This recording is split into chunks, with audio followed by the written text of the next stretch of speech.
गोरखनाथ को नाथ संप्रदाय का संस्थापक मानते हैं।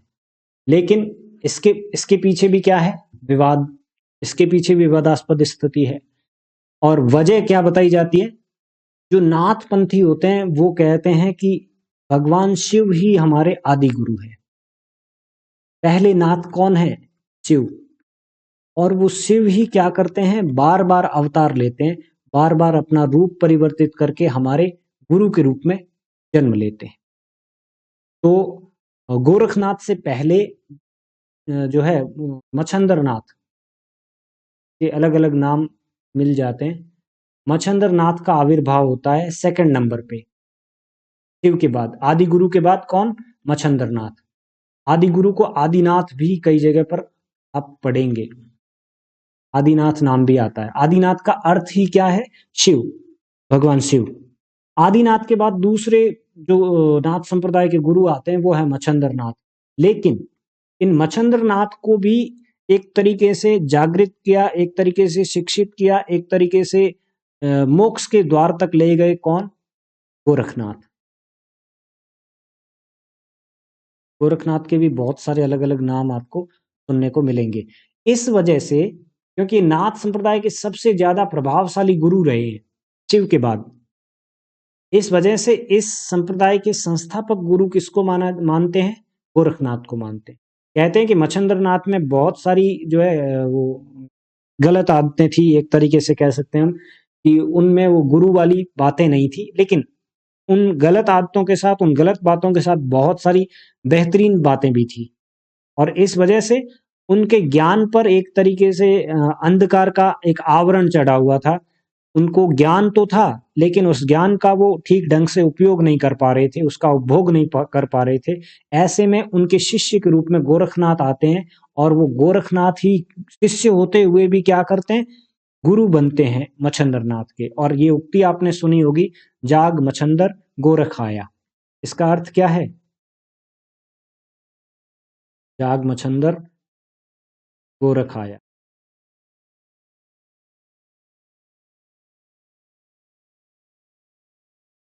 हाँ बिल्कुल, वही बात जो पहले मैंने कही कि मच्छंदरनाथ में ज्ञान तो था, वो क्षमता थी जो आदि गुरु शिव में मानी जाती है, जो आदिनाथ में मानी जाती है, लेकिन उस क्षमता को कहीं पर प्रकट नहीं करते मच्छंदरनाथ। ऐसी स्थिति में उनके शिष्य के रूप में गोरखनाथ का आविर्भाव होता है, और वो नाथ पंथ के एक सबसे बड़े पुरोधा बनते हैं आदिनाथ के बाद, भगवान शिव के बाद। और इसी वजह से वास्तविक संस्थापक तो मच्छंदरनाथ है, लेकिन गोरखनाथ ने इस संप्रदाय को अधिकतम ऊंचाइयों तक पहुंचाया, इसकी प्रतिष्ठा की, इसको एक तरीके से स्थापित किया। क्लियर बात समझे आप मेरी कि कैसे जो है गोरखनाथ संस्थापक बने?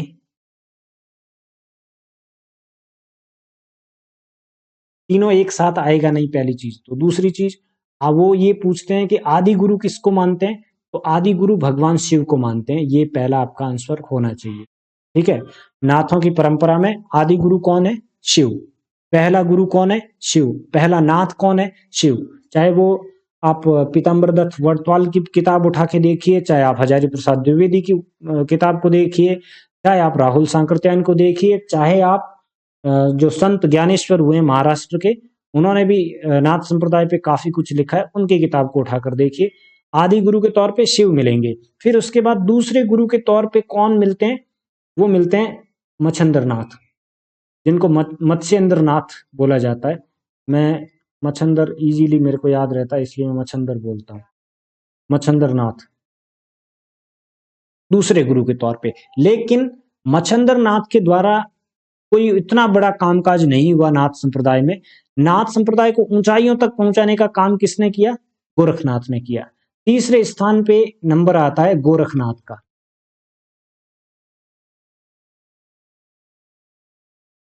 अगर आपसे ये पूछे कि नाथ संप्रदाय को ऊंचाइयों तक किसने पहुंचाया, या नाथ संप्रदाय को जो है प्रतिष्ठित किसने किया, तो आपका आंसर होना चाहिए गोरखनाथ। अगर आपसे ये पूछे कि नाथ साहित्य की आचार्य परंपरा में या नाथ साहित्य की गुरु परंपरा में पहले गुरु कौन है शारीरिक रूप में, वो कौन है? मच्छंदरनाथ, शारीरिक रूप में। और वैसे डायरेक्ट पूछ लिया जाता है आदि गुरु कौन है, तो आपको लिखना है भगवान शिव या आदिनाथ, दोनों में से कोई एक ऑप्शन होगा, दोनों ऑप्शन नहीं मिलेंगे। क्लियर?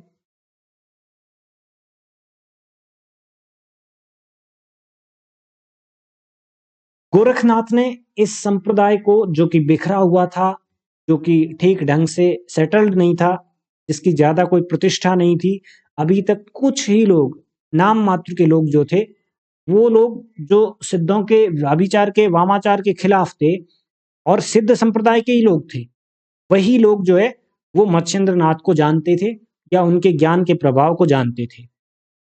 लेकिन जब गोरखनाथ ने मत्स्येंद्र नाथ के ज्ञान को, उनके प्रभाव को, उनकी अलौकिक शक्तियों को जांचा, देखा, परखा, तब उनको यकीन हुआ कि इस आदमी को जो है मेरा गुरु होना चाहिए। उन्होंने अपना गुरु बनाया उनको, और गुरु बना करके उनको प्रतिष्ठित किया, गुरु बनाकर उनको जगाया, गुरु बनाकर उनकी शक्तियों का एक तरीके से पुनरुत्थान किया, पुनरुद्धार किया उनका। और इसी वजह से ये उक्ति प्रचलित है, जाग मच्छंदर गोरख आया। गोरखनाथ ने इस फैले हुए, बिखरे हुए संप्रदाय को एक तरीके से स्टेबलाइज किया, स्थापित किया ना। बिखरा हुआ जो संप्रदाय था, जिसकी नीतियां क्या थी, जिसके नियम क्या थे, जिसके कायदे क्या थे, वो सब कुछ तय नहीं थे। गोरखनाथ ने ये सारी चीजें तय की और इस संप्रदाय को स्थापित किया। जब तक कोई चीज स्टेबलाइज नहीं हो जाती, तब तक उस चीज का कोई वो मूल्य नहीं रहता है ना, उसकी कोई इतनी बड़ी वैल्यू नहीं निकलती है। जब स्थापित होगी तभी वो चीज जो है सामने आएगी। फॉर एग्जाम्पल, मान लीजिए कोई एक आदमी एक स्कूल शुरू करता है और उस स्कूल में 10 बच्चे पढ़ते हैं। अभी तक ना तो उसकी एक भी क्लासरूम बनी है, न ही उसका कोई रजिस्ट्रेशन हुआ है, न ही उसके कोई रजिस्टर है, न ही उसमें कोई टीचर परमानेंट है। जब तक परमानेंट नहीं होंगे तब तक वो स्कूल, जब तक ये सारी चीजें ठीक ढंग से स्टेबलाइज नहीं होंगी, तब तक क्या हम उसको एक पर्टिकुलर स्कूल का नाम दे पाएंगे? I think no. लेकिन जैसे ही वो स्कूल स्थापित होती है, सब कुछ सिस्टमेटिकली तरीके से कंप्लीट किया जाता है, उसके बाद उस स्कूल का नामकरण वही होगा जो पहले से चला आ रहा है। या फिर वो आदमी चाहे तो, जिसने स्टेबलाइज किया उसको ठीक ढंग दिया, उसको अच्छे तरीके से काम किया उसका, वो आदमी चाहे तो नया नाम दे सकता है, वो चाहे तो पुरानी परंपरा के लोगों को भी उसमें जो है जगह दे सकता है। यही काम गोरखनाथ ने किया। गोरखनाथ ने अपने गुरु मच्छेंद्र नाथ को भी इस परंपरा में शामिल किया और उनको ले जाते हैं कहाँ? आदि गुरु शिव तक की परंपरा में। और कहते हैं कि शिव के बाद जो हमारे इस संप्रदाय में गुरु हुए वो मच्छेंद्र नाथ हुए, और मत्स्येंद्र नाथ के बाद गोरखनाथ हुए। इस संप्रदाय की योग विद्याओं को, जो कि अपने आप में अद्भुत थी, जिसके बारे में लोग सबसे ज्यादा चर्चा करते हैं नाथ संप्रदाय में, उन योग विद्याओं को एकत्रित किया, उनका प्रयोग करना सिखाया, और उस प्रयोग के द्वारा कैसे साधना की जाए, ये सारी की सारी बातें जो है वो जन में प्रचलित की, लोगों में उस चीज का फैलाव किया, आगे बढ़ाया। ये गोरखनाथ की सबसे बड़ी विशेषता थी कि इस पूरे के पूरे समूचे संप्रदाय को स्थापित किया उन्होंने ठीक ढंग से रूल्स रेगुलेशंस बनाए, उसकी एक रेगुलेटरी बनाई, उसको का एक कोड ऑफ कंडक्ट बनाया कि नाथ संप्रदाय मतलब क्या, कैसा होना चाहिए, एक जोगी कैसा होना चाहिए, एक जोगी को बनने के लिए क्या क्या करना चाहिए, और हमारे इस संप्रदाय में दीक्षित होने के लिए क्या परंपरा है, कैसे गुरु परंपरा का हम निर्वहन करते हैं, सारी की सारी नियमावली, सारे के सारे कानून कायदे, ये सब किसने स्थापित किए? गोरखनाथ जी ने किए। इसलिए इस संप्रदाय का वास्तविक स्थापक किसको माना जाएगा? गोरखनाथ को, क्योंकि उन्होंने वास्तव में इसका स्थापन किया है। लेकिन इस परंपरा में मत्स्येंद्र नाथ आगे आते हैं, गोरखनाथ के गुरु थे, और उनका भी वही विचार था जो गोरखनाथ का था। इस वजह से गोरखनाथ का नाम, गोरखनाथ से पहले मत्स्येंद्र नाथ का नाम लिखा जाता है या लिया जाता है। ये लोग क्या मानते थे? गुरु को ही ईश्वर मानते थे, और वही क्या है? वही एक ईश्वर है, गुरु के अलावा कोई ईश्वर नहीं है। और इनके गुरु कौन है? कोई गोरखनाथ गुरु नहीं है, कोई मच्छेंद्र नाथ गुरु नहीं है, बल्कि गुरु है वो शिव, जो इनका आदि गुरु है, जो धरती का पहला इंसान है। वो शिव जो न जन्मता है न मरता है, शिव का पहला अवतार, शिव का पहला जो अवशेष है वो। राहुल सांकृत्यायन ने नाथ पंथों को सिद्धों की परंपरा का ही एक विकसित रूप माना। वो जैसे ही मैंने अभी बताया, ए से ये इस तरीके का ए बनना और फिर आगे चल करके ये ए बनना, ये परंपरा थी जिसका विकास धीरे धीरे हो रहा था, जिसमें कुछ जो अवनति आती थी उसका एक नवीन संस्करण बनता था, उसके खिलाफ कुछ चीजें बनती थी, वो इसी परंपरा का विकसित रूप है, ऐसा राहुल सांकृत्यायन नाथ पंथ के बारे में कहते हैं। ये सिद्धों की परंपरा का ही एक विकसित रूप है। अब देखिए, इस मत को स्पष्ट करते हुए हजारी बाबा भी क्या कहते हैं, हजारी प्रसाद द्विवेदी कहते हैं कि नाथ पंथ या नाथ संप्रदाय, इसको वो सिद्ध मार्ग भी कहते हैं। वो कहते हैं ये क्या है, सिद्धों का ये एक मार्ग है, कुछ सिद्ध इस रास्ते पर गए, कुछ सिद्ध इस रास्ते पर गए, तो ये जो रास्ता था जिसको लोग नाथ या नाथ पंथ कहते हैं, ये नाथ पंथ वास्तव में क्या है, सिद्धों का ही एक मार्ग है, तो इसको वो सिद्ध मार्ग नाम देते हैं। और ये सिद्धों की जो संप्रदाय ये तो चल ही रहा था, लेकिन इस संप्रदाय में आगे धीरे धीरे करके क्षरण होता गया, ये संप्रदाय धीरे धीरे करके पतन की तरफ, अवनति की तरफ चलता गया। इसको सिद्ध मार्ग कहते हैं, योग मार्ग कहते हैं, क्योंकि योग का बहुत ज्यादा ये लोग इस्तेमाल करते थे अपनी साधना पद्धति में। योग संप्रदाय भी कहते हैं, अवधूत मत कहते हैं, क्योंकि इसमें जो दीक्षा ग्रहण करता था वो अवधूत कहलाता था, जोगी कहलाता था। मत कहो या संप्रदाय कहो एक ही बात है, इन नामों से इनको पुकारा जाता है, नाथों को या नाथ पंथ को या नाथ संप्रदाय को। ये किसके द्वारा दिए गए नाम है, हजारी प्रसाद द्विवेदी के द्वारा। वो मानते हैं सिद्ध और नाथ एक ही है, ये एक अलग मार्ग है, वो अलग मार्ग था, ये अलग मार्ग है। ये संभवतः हो यही कि इनके वैचारिक जो है बातें मैच नहीं कर रही थी, वैचारिकता के स्तर पर इनके बीच टकराव था, इस वजह से इन्होंने अपना एक अलग मार्ग चुना। वो लोग भोग मार्ग में यकीन करते थे, ये लोग योग मार्ग में यकीन करते थे। क्लियर, कोई डाउट यहां तक? आगे बढ़े।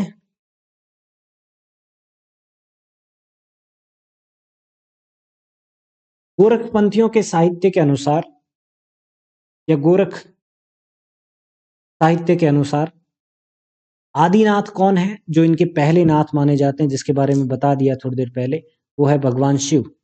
और भगवान शिव का ये वो पार्वती शिव का युगल रूप नहीं है, सिद्धों ने जिस युगल रूप को अपनाया था उससे भिन्न जो आदि शिव है, जो प्रारंभिक शिव है ना, जिसका कोई क्षरण नहीं होता है, जिसमें से दूसरे शिव का जन्म हुआ है, जिसमें से अन्योन्य शिव पैदा हुए हैं, वो शिव जो सबके मंगल का कामी है, वो शिव जो ब्रह्मा विष्णु और महेश, ध्यान रखना महेश, ब्रह्मा विष्णु महेश, ये तीनों की उत्पत्ति भी उसी शिव से हुई है, वो शिव गोरखपंथी साहित्य के अनुसार नाथ संप्रदाय के आदि गुरु है, प्रथम गुरु है।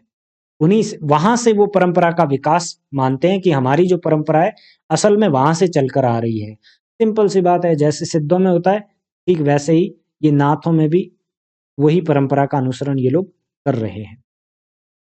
डॉक्टर रामकुमार वर्मा नाथ पंथ के चरम उत्कर्ष का समय 12वीं शताब्दी से लेकर के और 14वीं शताब्दी तक मानते हैं। वो कहते हैं कि ये ऐसा समय था, लगभग 200 सालों का समय, जब नाथ संप्रदाय जो था अपने चरम उत्कर्ष पर था। नाथ संप्रदाय का प्रभाव लगभग मध्य भारत, उत्तर भारत, पूर्वोत्तर भारत और आपके पूर्वी भारत में समान रूप से था, और ये सिद्धों से आगे बढ़ गया था, सिद्धों से ज्यादा इनका प्रभाव क्षेत्र भारतीय समाज में दिखाई देने लगा था। स्पेशली उत्तर और मध्य का जो इलाका रहा है वहां पर नाथों का प्रभाव ज्यादा दिखाई देता है, सिद्धों का पूर्व में ज्यादा था।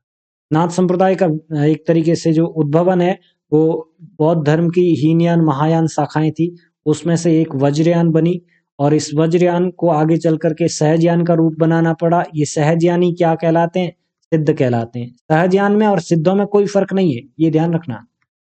सहजयानी संप्रदाय या सिद्ध संप्रदाय एक ही है, कोई अंतर नहीं है। और इन सहजयानियों में से ही क्या बने, नाथ बने, नाथ संप्रदाय का उदय होता है। ये इनका एक तरीके से विकास क्रम रहा है नाथ संप्रदाय का। नाथ संप्रदाय महायान शाखा से वज्रयान शाखा बनी, और वज्रयान में सहजयानी थे जो सिद्धों के नाम से विख्यात हुए, और इन सिद्धों के कुछ ऐसे लोग थे इन सिद्धों में जो सिद्धों की भोग मार्गी शाखा का विरोध करते थे, वो उसको महत्वपूर्ण नहीं मानते थे, वो लोग नाथ कहलाए। वर्ण रत्नाकर कहता है कि मत्स्येंद्र नाथ पहले गुरु है, पहले नाथ है। क्यों कहता है वर्ण रत्नाकर ऐसा?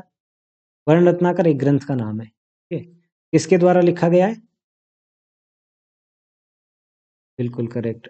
पहले भी हमने कई बार इस ग्रंथ के जिक्र किया है, हम लोगों ने इसके बारे में पढ़ा है। ज्योतिश्वर ठाकुर के द्वारा लिखा गया एक ऐसा ग्रंथ है जिसमें ऐतिहासिक चीजें मिलती है, यानी कि एक तरीके से आप साहित्य इतिहास की श्रेणी में इसको भी रख सकते हैं। वर्ण रत्नाकर के हिसाब से मत्स्येंद्र नाथ का नाम नाथों की सूची में सबसे पहले आता है, फर्स्ट नंबर उन्हीं का लगता है। क्यों लगता है? क्योंकि आदि गुरु को या फिर आदिनाथ को तो उन्होंने शिव मान लिया है कि वो तो शिव है जो अलग अलग रूपों में अलग अलग अवतारों में धरती पर जन्म लेते हैं और गुरु परंपरा का निर्वहन करते हैं। जब जब उनके संप्रदाय में, उनके पंथ में अंधकार छाएगा या फिर वो लोग गलत रास्ते पर चलने को आतुर होंगे, उस स्थिति में भगवान शिव क्या करते हैं? अपना एक अंश भेजते हैं, वो गुरु के रूप में भेजते हैं और वो गुरु बनकर हम लोगों को सही रास्ता दिखाता है। इस हिसाब से मत्स्येंद्र नाथ या मच्छंद्र नाथ वर्ण रत्नाकर के अनुसार पहले गुरु बनते हैं। किताब का नाम जरूर ध्यान में रखना, क्वेश्चन अब ऐसे ही बनने वाले हैं।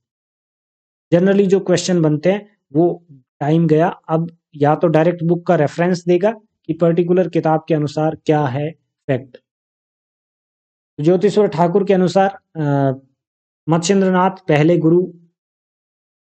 संत ज्ञानेश्वर भी क्या कहते हैं?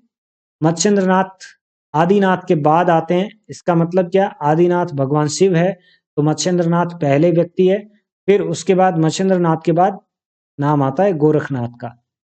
ये बात क्यों बार बार मैंने कोट की है, अलग अलग लोगों के मत क्यों रखे हैं? क्योंकि जब हम स्टार्ट किया था हमने तो ये बात लिखी हुई मिली थी कि गोरखनाथ इस संप्रदाय के संस्थापक रहे हैं। उन्होंने इस संप्रदाय को स्टेबलाइज किया है, इस संप्रदाय की नियमावली, कानून कायदे सब कुछ जोड़े हैं, लेकिन गुरु शिष्य परंपरा में मत्स्येंद्र नाथ का नाम गोरखनाथ से पहले हैं। ये चीज आपके दिमाग में क्लियर होनी चाहिए। इस प्रकार मत्स्येंद्र नाथ प्रथम आचार्य के रूप में या प्रथम नाथ के रूप में सिद्ध होते हैं इतने सारे ग्रंथों के हवाले से। ज्ञानकारी का कुलानंद, कौल ज्ञान निर्णय और अकुल वीर तंत्र मत्स्येंद्र नाथ की रचनाएं हैं। किसकी रचनाएं हैं? ये मच्छेंद्र नाथ की ही रचनाएं हैं। इन्होंने वाणियों की रचना की और जनरली जैसे सिद्धों में होता था ठीक वैसे ही नाथ भी अपनी साधना पद्धति के दौरान जो है कुछ बातें, कुछ ज्ञान की बातें शेयर किया करते थे लोगों के साथ, लेकिन इनकी साधना पद्धति अलग थी सिद्धों से। सिद्ध वामाचार को तो महत्व देते ही देते थे, साथ ही साथ उनकी साधना पद्धति इतनी कठिन नहीं थी जितनी कि नाथों की कठिन रही है। वो 12 महीने कई बार एक पैर पर खड़े हो जाते, सर्दी गर्मी बरसात कोई भी सिचुएशन रही हो, वो उसी एक क्रिया को अनुसरण करते, उसी एक क्रिया पर वो अपना ध्यान लगाए रहते। वो जब पूरी कर लेने के बाद उस दौरान वो क्या करते थे? ऐसा नहीं कि वो खड़े हैं तो चुपचाप खड़े हैं, नहीं, वो मन मस्तिष्क में एक नई दुनिया का निर्माण कर रहे होते हैं और उस नई दुनिया के निर्माण के दौरान उनको क्या क्या ज्ञान मिलता है, क्या क्या सीख मिलती है, उसी को वाणियों के रूप में प्रकट किया करते थे। इसलिए आपने देखा होगा कि नाथों की जो वाणियां होती है ना वो अपने आप में अलग होती है। उन वाणियों का एक अर्थ अपने आप में विशेष जो है क्षमता लिए होता है। वहां निर्माण की क्षमता अधिक है, जबकि सिद्धों में निर्माण की क्षमता इतनी नहीं है जितनी कि नाथों में। किस चीज का निर्माण? प्रकृति का निर्माण, प्रकृति के भीतर एक नई दुनिया का निर्माण, वो नाथों के यहाँ पर ज्यादा दिखाई देती है, क्योंकि वो मन ही मन जब वो साधना किया करते थे तो एक नई दुनिया का निर्माण करने में लगे रहते थे। और जो दुनिया निर्मित हो चुकी है जिसमें हम लोग निवास करते हैं, उस दुनिया को अच्छा कैसे बनाया जा सकते हैं, इस चीज के बारे में वो लोग सोचा करते थे और इस दौरान ही वो अपना साहित्य और अपने वाणियां या अपने वचन जो है वो तय कर लिया करते थे। जब उनकी साधना पूरी हो जाती थी तब वो आम जन के बीच आते थे और अपनी वाणी को, अपनी बातों को, अपने ज्ञान को लोगों के साथ बांटा करते थे। मच्छिंद्र नाथ की किताबों के नाम ध्यान में रखना, ये नोट कर लीजिए कौन कौन से। ज्ञानकारिका, कुलानंद, कौल ज्ञान निर्णय, अकुल वीर, तंत्र, ये इनकी प्रमुख रचनाएं हैं। एक और इंपॉर्टेंट क्वेश्चन, डबल स्टार लगा लीजिए, इसको पूछा जाता है बहुत बार। पहला क्वेश्चन तो ये बनता है कि नाथों के संदर्भ में हजारी प्रसाद द्विवेदी द्वारा संकलित ग्रंथ का नाम बताइए। क्या है ग्रंथ का नाम? सिद्धों की बानियां। ध्यान रखना, सिद्धों की बानियां। नाथ और सिद्धों को हजारी प्रसाद अलग अलग श्रेणियों में नहीं देखते हैं, वो दोनों को एक ही श्रेणी में डाल देते हैं। वो कहते हैं जब निकले इनसे हैं तो इनको अलग क्यों रखें, और एक ही तरीके की उपासना पद्धति और सब कुछ एक ही तरीके का है, दोनों एकेश्वरवाद में विश्वास करते हैं, तब इनको क्यों हम अलग अलग श्रेणियों में बांटे। तो हजारी प्रसाद द्विवेदी ने नाथ सिद्धों की जो बाणियां थी, नाथों और सिद्धों की बाणियां, इसमें मच्छिंद्र नाथ की रचनाओं का संकलन किया है। और दूसरा क्वेश्चन यहाँ से, पीताम्बर दत्त वर्धवाल, इनका नाम जरूर रट लीजिए, नाथों के संदर्भ में और सिद्धों के संदर्भ में बहुत ज्यादा पूछा जाता है, ये नाम जरूर याद रखिएगा। इसका पीताम्बर दत्त वर्धवाल का। उन्होंने योग प्रवाह नाम की किताब का संपादन किया और इस योग प्रवाह किताब में भी मच्छिंद्र नाथ की रचनाओं को स्थान दिया है, उनकी वाणियों का संकलन किया है। दोनों क्वेश्चन फिर से रिपीट करता हूं। पहला क्वेश्चन, हजारी प्रसाद द्विवेदी ने नाथों की वाणियों को किस पुस्तक में संकलित किया है? वो पुस्तक है नाथ सिद्धों की बाणियां। क्लियर? उसमें किसकी रचनाओं का संकलन किया है? उसमें मच्छिंद्र नाथ की रचनाओं का संकलन भी किया है। इसके अलावा प्रमुख सिद्धों की रचनाओं का संकलन भी है। इसके अलावा दूसरे जो नाथ है उनकी रचनाओं का भी संकलन है। पीताम्बर दत्त वर्धवाल ने योग प्रवाह नाम की एक रचना का संकलन किया है, संपादन किया है, और उस संपादन में मच्छिंद्र नाथ की रचनाओं को सबसे ऊपर रखा है। गुरु परंपरा के हिसाब से उन्होंने एक के बाद एक जो नाथ है, 9 नाथ है, उन 9 नाथों की रचनाओं को जगह दी है अपनी इस पुस्तक में। दोनों क्वेश्चन दिमाग में रखना, कोई भी क्वेश्चन पूछा जा सकता है। अगर नाथों के संदर्भ में कोई बड़ा क्वेश्चन आए ना किताब के बारे में, तो 99% उसका आंसर यही होगा, पीताम्बर दत्त वर्धवाल, क्योंकि इन्होंने बहुत ज्यादा रिसर्च किया है नाथों के ऊपर।